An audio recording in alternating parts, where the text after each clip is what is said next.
Hi family, die woord van die Here is vanoggend weer by Openbaring 3 vers 8. Maar die keer is die klem nie op, kyk ek gee aan jou 'n geopende deur nie. Die keer is die klem op, ek weet jy's moeg. Ek weet jy's moeg. En in die wat jy moeg is, in die wat jy angstig is, in die wat jy op moedverloorse vlakte is, in die wat jy voel ek wil opgee, ek kan nie meer nie, die is te moeilik. In die wat jy voel hoe jy jouself verloor in hierdie donker depression, in die wat jy voel jy word verneder,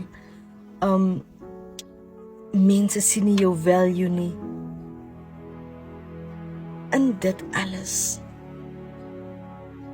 kom God vanoggend dierbare en hy slaan so, hy sit sy hand op jou skouer en hy sê vir jou, ek weet jy's moeg. Ek weet dat het my hart so gebles vanoggend, net die wete dat ek het 'n Vader, man. Ek het 'n Vader, baie kan hulle ru op my draai en praat van my agter my rug en smile met my, maar eintlik nie vir my is nie. In alles die weet ek dat my Vader het medelee en hy weet dat jy moeg is, dat jy uitgeput is. Alhoewel hierdie deur voor jou oop is, weet God dat sy kinders kom met 'n pad wat nie maklik is en was nie. En hy skenk genade vandag. Hy vermenigvuldig jou krag.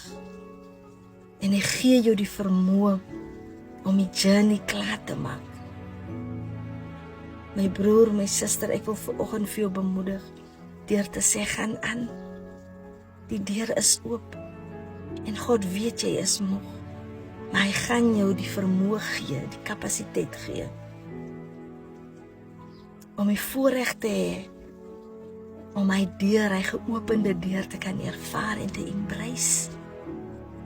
Julle moet 'n geseënde week hê. Blessings.